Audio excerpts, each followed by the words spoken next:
The boardroom was silent, dead silent. Not the comfortable kind of quiet where minds are focused. No, this was the kind of silence that presses in on your chest. The kind that comes right after something unthinkable has been said, and someone even more unthinkable speaks up. A dozen executives, their suits perfectly tailored, their watches more expensive than cars, sat frozen around a glass table on the 72nd floor of Skyline Heights Hotel. Outside, Manhattan glittered like a postcard. Inside, tension cracked like glass underfoot. Sheikh Khalid Al-Naimi, billionaire investor from the Gulf, had just made a statement in a dialect of Arabic none of the Americans fully understood. None, except for the server. She had been standing quietly near the back wall, a tray of sparkling water balanced perfectly in her hand, blending into the luxury background like she was trained to. No one noticed her. No one ever did. Until now. "Excuse me, sir," she said calmly, in Arabic so fluent it turned heads. "But what you just said, that's not a clarification clause. That's a legal trap." The room stopped breathing. 12 heads turned in eerie unison. Eyes wide. Jaws slightly parted. Nobody spoke. Not even the translators. She was young, maybe early 30s. Tall, athletic build, skin a warm mahogany, curls pinned up tight beneath a server's cap. Her name tag read, Naomi. Just Naomi. But the woman standing there wasn't just a server anymore. Khalid's brow furrowed. "You speak Arabic?" he asked in clipped English, voice tight. Naomi didn't blink. "I also understand the difference between flexibility and manipulation," she said evenly. Someone choked on their water. Someone else whispered, "Who the hell is she?" And just like that, the power dynamic in the room shifted. She wasn't supposed to speak. She definitely wasn't supposed to understand. But she did. And in that moment, the most invisible person in the room became the most unforgettable. This is how everything began. Before the silence, before the spotlight, before the sheik's eyes locked on hers in disbelief, Naomi Carter was someone else. A name on a resume that once opened doors. She had a master's degree in global finance from Georgetown, graduated top of her class. By 29, she was already deep inside the corridors of the Qatar Investment Authority, reviewing contracts worth more than most people make in a lifetime. Her Arabic was sharp, her instincts sharper. She had a gift, not just for numbers, but for the nuance between them. Where others saw margins, she saw motives. And then her mother got sick. It started with forgetfulness. Then missed appointments. Then a diagnosis, stage 3 ovarian cancer. The kind of diagnosis that shatters calendars and careers in a single phone call. Naomi flew back to New York the next day. No hesitation. She left her corner office, her expat salary, her future, all of it. Because there are some calls you don't ignore. Some people you never abandon. She thought it would be temporary. That she'd find something local, something that used her mind and paid the bills. But the job market had changed. Her resume suddenly looked like a risk. Too global, too foreign, too ambitious. She applied everywhere. Law firms, think tanks, banks. No one called back. She watched her savings drain away slowly, like sand through glass. So she took what she could get. Skyline Heights Hotel offered night shifts, stable pay, and, most importantly, healthcare. It wasn't glamorous, but it kept the lights on. And it meant she could sit beside her mother during chemo, hold her hand when the nausea hit, and be there when the machines beeped at 3 a.m. Her co-workers didn't ask questions. They just called her the quiet one. But Naomi was always watching. Always listening. Because when you've read billion-dollar contracts, it's hard to unsee the patterns, even when you're holding a tray instead of a pen. She didn't resent where she was. But she never forgot where she'd been. She hadn't worn a blazer in 2 years. Her old heels were tucked in a box beneath her twin bed. And yet, as she stood in that boardroom in a server's uniform, calling out a linguistic loophole that no one else had caught, she wasn't out of place. She was back in her element. Not because of the uniform, but because truth doesn't ask permission. And neither does courage. The silence didn't last. It shattered with a single, clipped sentence from Sheikh Khalid Al-Naimi. "You will leave this room." His voice wasn't raised, but it didn't need to be. It carried the weight of empires, of oil fields, skyscrapers, and signed checks with more zeros than faces at the table. His command echoed off the glass and steel like a gavel. Naomi didn't move. Not because she didn't hear, but because something inside her had already decided, I'm not backing down. The sheik's sharp gaze narrowed. Security, he added coldly, flicking his fingers toward the door. A security guard stepped forward from the hallway, unsure. But then, an unexpected voice. Wait. It came from Robert Keene, the senior partner at Landstone Capital. His salt and pepper hair was immaculate, his hands still folded. But his eyes were sharp, focused, and locked on Naomi. I'd like to hear what she meant, he said, calm but firm. The sheik looked at him with disbelief. She is a server. Keene didn't blink. And yet, she's the only person in this room who understood what you just said. That should concern all of us. A murmur of agreement fluttered around the table. Not loud, not brave, just enough to stop security in their tracks. Naomi took a quiet breath. I'm not here to embarrass anyone, she said, addressing the room. I just couldn't let that clause go unchallenged. It wasn't a clarification. It was a retroactive override, disguised in culturally polite language. If they sign it, your team would retain the power to rewrite decisions after the fact. That isn't partnership. It's a trap. The sheik rose slowly from his chair. You accuse me of deception, he asked, voice low and controlled, but steel underneath. Naomi's voice didn't waver. I don't accuse. I clarify. That's what risk analysts do. $4 billion deals, he asked. For families, she said. For countries. For anyone who can't afford to be fooled. There was a long beat. Then, from the far end of the room, a woman in a dark green suit leaned forward. Do you have legal training? She asked. Naomi turned toward her. Masters in International Finance. Risk certification from the CFA Institute. 3 years at QIA reviewing sovereign investment proposals. Someone near the window coughed awkwardly. And then, quietly, one more voice, from the Landstone legal team. She's right about the clause. The sheik looked around the room. For the first time in years, maybe longer, the ground had shifted beneath him. Naomi hadn't just spoken truth. She had taken command of the conversation. And no one, not even the sheik, could ignore her now. Naomi didn't expect applause. She didn't even expect to keep her job.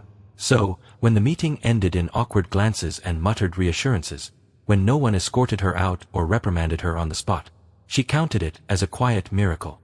She slipped back through the service hallway like a ghost, her tray now empty, her hands trembling just enough to make the water bottles clink together in the bin. She thought maybe she'd get pulled aside by her floor supervisor, maybe even fired quietly behind the kitchen doors. But instead, she got a message. General Manager wants to see you. Now. Executive Office, 31st floor. Naomi froze. The 31st floor was marble, not linoleum. Suits, not aprons. You didn't just get called there. You earned it, or you were in trouble. She stepped off the elevator 10 minutes later, still in her uniform, hair frizzy from the kitchen heat, shoes squeaking against the polished floor. The receptionist barely looked up before motioning her through to the double doors. Inside, the room was flooded with late afternoon light. Behind the desk stood Martha Ellington, tall, silver-haired, and commanding in that effortless way New York women have when they've run 5-star hotels and 5-figure budgets for decades. Naomi braced herself. But Martha didn't scold. She didn't raise an eyebrow or voice.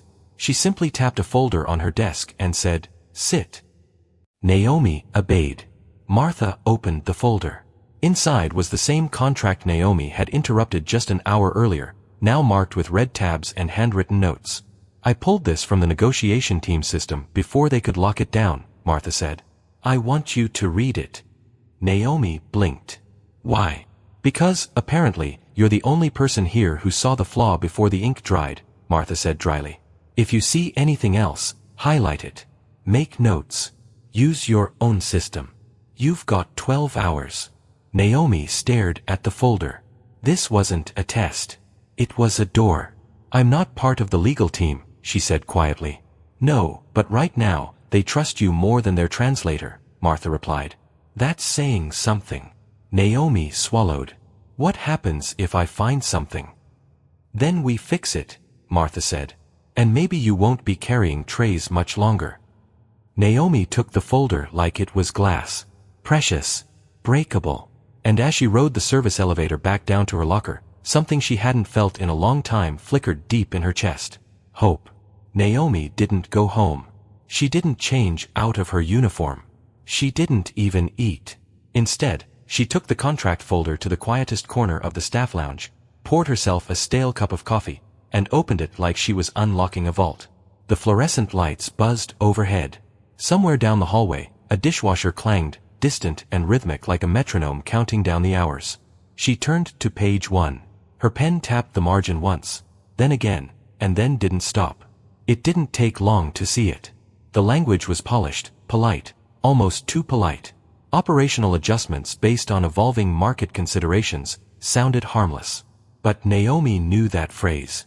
It was a Trojan horse for unilateral decision-making. Clause 3.7. Vague delegation rights. That meant the Sheik's team could temporarily assume control of project components, without defining how long temporary lasted. Clause 5.2. Retroactive applicability. Translation: if something went wrong, they could rewrite history. And Clause 6.9, buried deep in the appendix, was the kicker. It referred to a compliance deferment mechanism, which, when cross-referenced with local bylaws, gave them power to suspend oversight entirely for up to 6 fiscal quarters. That was over a year of unaccountable operations. It wasn't just risky. It was dangerous. Naomi highlighted each clause, then grabbed a pack of sticky notes and color-coded them like she used to back at QIA. Yellow for manipulation. Pink for ambiguity. Red for outright legal landmines. She worked in silence, but her mind moved like a storm. Fast, precise, intentional. She referenced old case studies from memory, drafted shorthand footnotes, and even jotted suggested revisions in the margins. Her hands shook only once, when she realized just how close the negotiation team had come to signing the whole thing, unquestioned, unchallenged. By 3:17 a.m., her eyes burned, but the binder was alive with notes, flags, and questions. She closed it gently, sat back, and stared at the ceiling. She had just dissected a multi-billion-dollar contract from the corner of a break room in borrowed time. And somehow, it felt like coming home. Not to comfort. To purpose. This was what her brain had been built for. Not folding napkins or balancing glasses, but protecting people from the kind of sophisticated manipulation that hides behind pretty words and embossed logos. She glanced down at the final page and whispered under her breath, "Not this time." Then she slipped the folder back into her bag, stood slowly, and made her way toward the morning sun. She wasn't sure what the day would bring, but for the first time in years, she felt ready to meet it. The next morning, Naomi stood outside the same conference room where it all began. But this time, she wasn't balancing a tray. She wore a simple, dark gray dress, clean lines, no frills. Her hair was pulled back in a smooth bun. No server's badge. No apron. Just a leather-bound folder tucked firmly under her arm, filled with margin notes and sticky tabs that had kept her up until dawn. Her heart raced, but her hands were steady. A junior assistant opened the door for her without a word. No curious glance. No skepticism. Just a nod, like she belonged. Inside, the atmosphere had changed. The same power players sat around the polished table, but now, they looked at her differently. Some still puzzled. Others calculating. A few nodding, almost respectfully. The Sheik was already seated at the head, flanked by his legal team. His expression unreadable. Naomi walked to an empty seat just left of the midline, not too close to the head, but definitely not at the margins. She didn't ask for permission. She simply sat. Robert Keane cleared his throat. "Miss Carter, thank you for joining us again." The Sheik's gaze flicked toward her. "I understand you reviewed the contract," he said, his tone measured. Naomi nodded once. "Yes, Your Excellency. And I flagged several clauses that could be interpreted as overreach, especially when applied in jurisdictions with weaker enforcement structures." She opened the folder, calmly flipping to her first note. Clause 3.7. Delegation rights, she said, her voice level. The language allows for transfer of authority without requiring prior board approval. That could result in executive decisions being made without oversight. She didn't look around the table as she spoke. She didn't need to. She knew the power of truth spoken plainly. Clause 6.9. Deferment of compliance obligations, she continued. 12 fiscal quarters is excessive by any governance standard, even in volatile markets. I recommend a limit of 2 quarters, with a mandatory joint audit following. She paused. No one interrupted. No one dared. Even the sheik remained quiet, his fingers steepled as he listened. Naomi turned the final page. I've also included suggested rewrites to clarify jurisdictional authority and sunset clauses for temporary adjustments. These will ensure compliance with both international norms and domestic law. When she finished, she looked up, calm, composed. A long beat passed. Then the sheik spoke. Your insights are thorough. Naomi offered a soft nod. That's what due diligence looks like. And just like that, she wasn't an intruder anymore. She was an asset. A woman who used to refill water glasses was now helping rewrite the rules of a global deal. And no one in that room, least of all Naomi, would ever see her the same again. The meeting broke for refreshments just after Naomi finished her presentation. Soft chatter filled the space again. Coffee was poured, pastries passed. But the air felt different, thicker, charged with something unspoken. Not everyone liked what had just happened. Naomi stepped into the hallway to breathe. That's when she heard the voice. You don't belong here. She turned slowly. Standing just a few feet away, hands in his pockets, was Michael Trent, junior legal counsel at Landstone Capital. His navy suit was flawless, his smile tight, his tone colder than the marble floor beneath them. Excuse me, Naomi asked, her voice calm but firm. Trent leaned forward slightly, lowering his voice. Let's not play this game.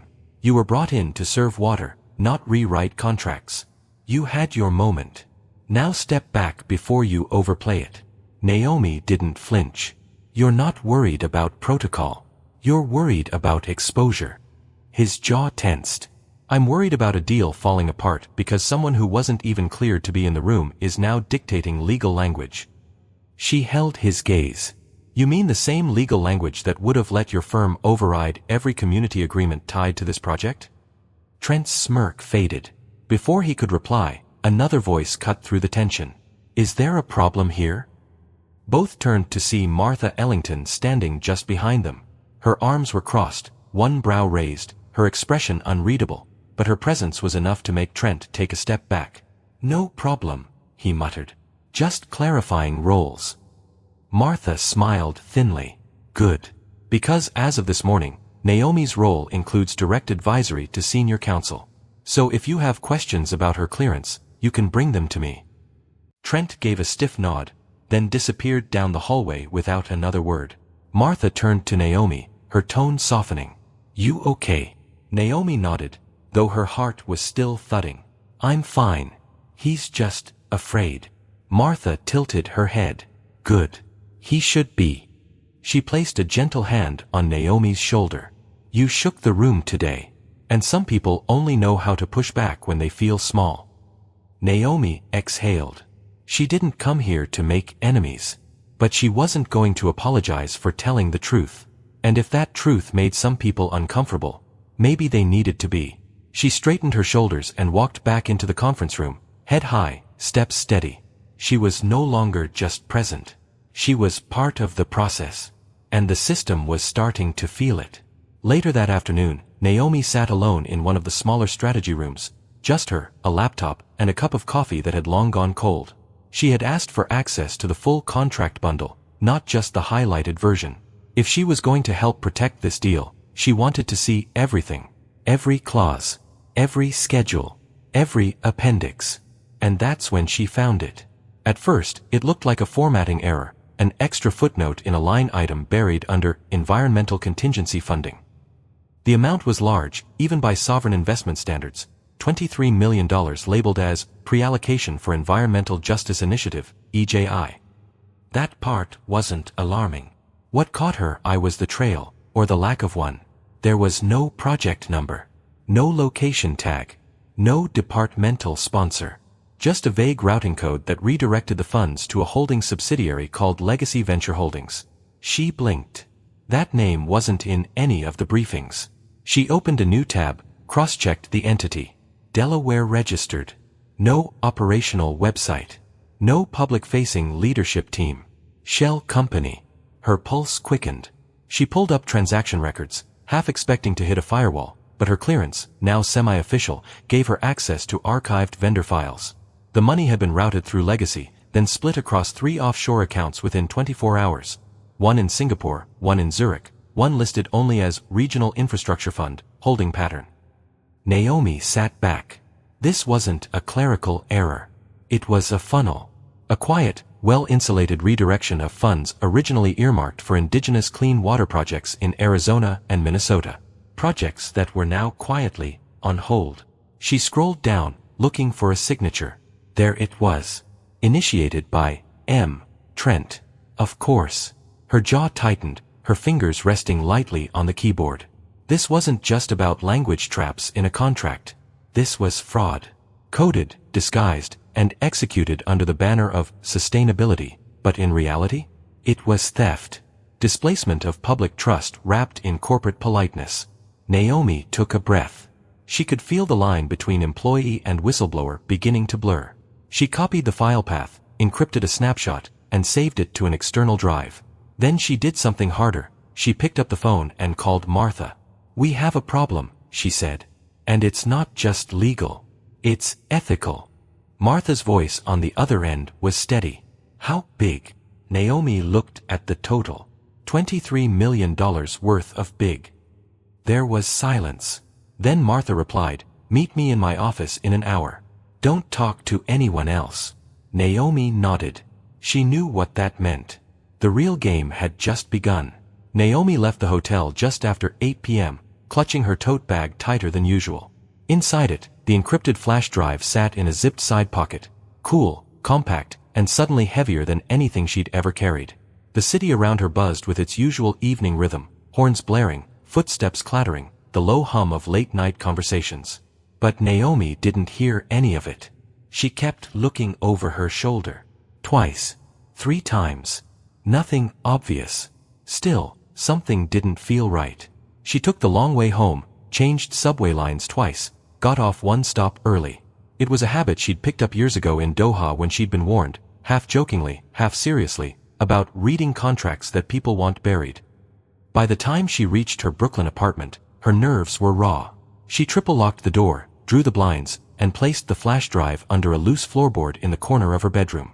Her laptop glowed softly on the kitchen table as she opened it to double-check the encrypted files. And that's when it happened. The screen glitched, once, then again. Her browser crashed. Her files blinked out. Then came a sound she hadn't heard before, a low, mechanical whine from the hard drive followed by total darkness. Her screen went black. She froze. The tower still hummed, but the system had shut itself down, forcefully. Naomi's heart pounded. She reached for her phone. No signal. She walked to the window. Across the street, under a flickering street lamp, stood a man in a dark coat. He wasn't moving. Just standing. Staring straight at her window. She stepped back quickly. A moment later, 3 heavy knocks at the door. Not rapid. Not random. Measured. Naomi pressed her back to the wall, every muscle in her body tight. Another knock.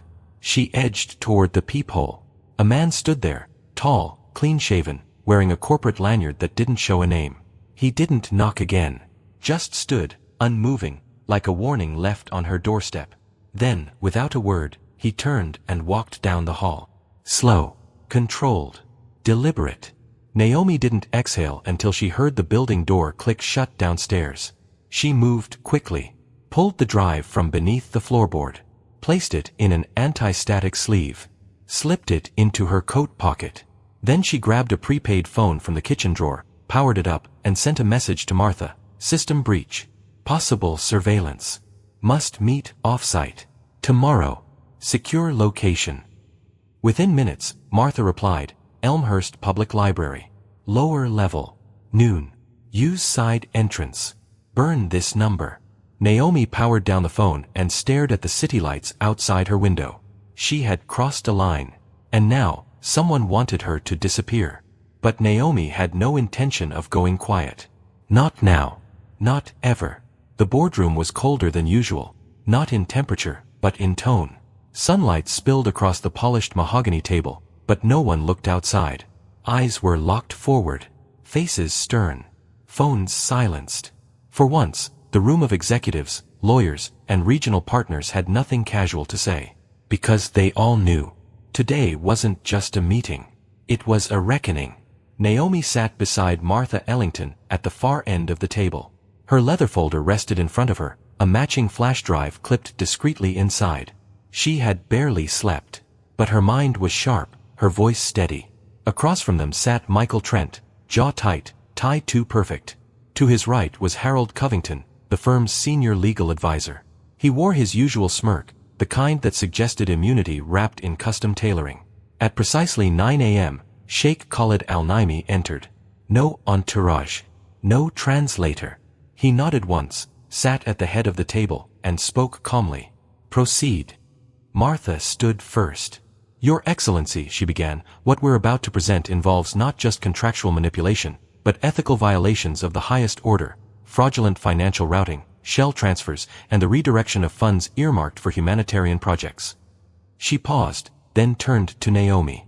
Miss Carter will walk you through the findings. Naomi rose, hands resting on the edge of the table. She took a breath. Then she clicked the remote. A screen behind her lit up. Flowcharts, fund names, timeline overlays. For 3 months, she began, $23 million allocated to the Environmental Justice Initiative was diverted through a shell company called Legacy Venture Holdings. That money, meant for clean water infrastructure in underserved communities, was rerouted into offshore accounts tied to unrelated ventures, without board review. She clicked again. Transaction maps appeared, showing the path from Arizona to Delaware, to Singapore, to Zurich. All approvals trace back to this signature, Naomi said, enlarging the digital signature block. M. Trent. Gasps. A few chairs shifted. One board member looked visibly ill. Then came the emails.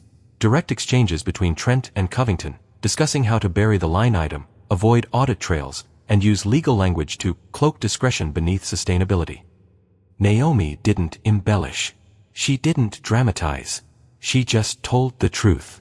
When she finished, silence reclaimed the room. The sheik leaned forward. Mr. Trent. Mr. Covington. Do you deny this? Trent opened his mouth, but no words came out. Covington tried to speak. This is a misinterpretation of operational flexibility. The sheik slammed a hand on the table, not with anger, but authority. No. He stood. I entrusted this deal to men who spoke of honor. What I see now is betrayal. He turned to Naomi.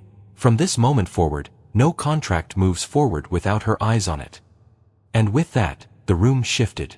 Power moved. And Naomi Carter became more than a witness. She became the standard. 1 week after the boardroom confrontation, a new brass nameplate was quietly mounted outside a corner office on the 35th floor. Naomi Carter, head of strategic ethics. It was understated. No ceremony. No press release. But inside those walls, something radical was unfolding. Naomi didn't just inherit a title, she inherited a broken system. One built on plausible deniability and elegant half-truths, where oversight was reactive and accountability lived in footnotes. So she started over. She built a task force of 10 lawyers, analysts, and compliance officers from 3 continents. But she didn't pick the loudest voices. She picked the ones who asked quiet, sharp questions in meetings. The ones who annotated in margins and cross-checked assumptions. They called themselves the Integrity Council. Their first goal wasn't to audit. It was to listen. Naomi scheduled roundtables with project teams across the globe, Dubai, Houston, Johannesburg, Jakarta. She asked one question, what part of this job makes you uncomfortable, but you've learned to ignore? And the answers poured in. Hidden fees. Ambiguous vendor language. Community contracts written in English but enforced in silence. It wasn't just one failure, it was hundreds of tiny fractures pretending to be structure. So Naomi wrote a new charter. One that defined integrity, not as a brand, but as a system. Every project above $5 million now required a joint oversight clause, signed not just by investors, but by community representatives. Whistleblower protections were extended internationally. And every contract clause tagged for override authority was flagged and reviewed by a rotating committee of internal and external advisors. She implemented a quarterly review, public, transparent, unfiltered. Not because it was easy, but because it was overdue. Some departments pushed back. It slows us down. It's too expensive. But Naomi had an answer for that, too. So is corruption, she said. So is litigation. So is losing trust. And trust was returning. Sheikh Khalid flew in personally for the first Integrity Council briefing. He sat at the end of the oval table, arms folded, listening as Naomi walked through clean audit trails and amended policies. "You've done more in 1 month," he said, "than others did in a year." Naomi didn't smile. She just replied, "We're not done yet." Because she knew, this wasn't a one-time fix. It was a new foundation. Built not with stone or steel, but with words that meant what they said. And with people who understood that the most valuable asset in any institution isn't capital. It's conscience. And Naomi was done letting it be optional. It was nearly midnight when Naomi stepped out onto the rooftop of her Brooklyn apartment. The city hummed softly below, trains in the distance, traffic fading into whispers, windows glowing like constellations. She wrapped her coat tighter around her and stared out at the skyline she used to watch with longing. Now, it looked back at her differently. The brass token Martha had given her, etched with the words, "Integrity is a decision," rested in her palm. She turned it over slowly, feeling the weight of what it symbolized. Earlier that day, the sheik had offered her a permanent advisory seat, not just for his operations, but for his philanthropic foundation. "Help us build a model," he said, "one that can be shared with governments, non-profits, corporations.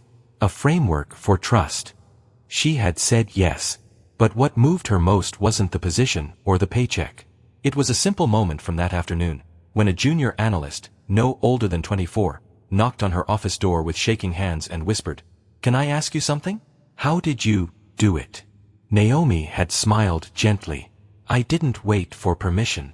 She told the analyst what she now believed with her whole heart, that you don't need a title to see clearly. You don't need a position to speak truth. And you don't need a seat at the table to realize you're allowed to knock. Because sometimes the door doesn't open until you do. That night on the rooftop, Naomi thought about her mother. About the nights she sat beside her hospital bed, whispering fears she never said out loud.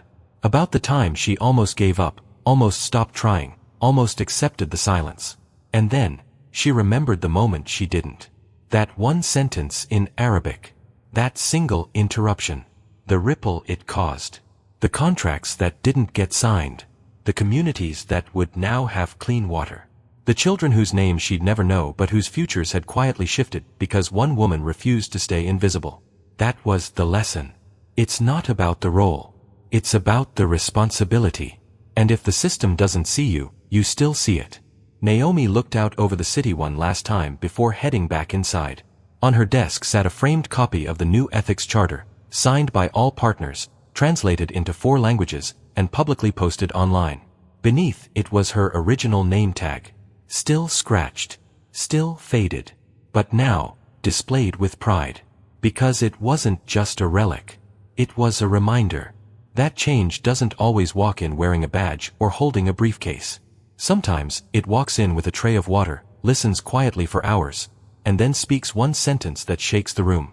So if you ever doubt your voice, remember Naomi Carter. And remember that silence might be safe, but it never changed the world.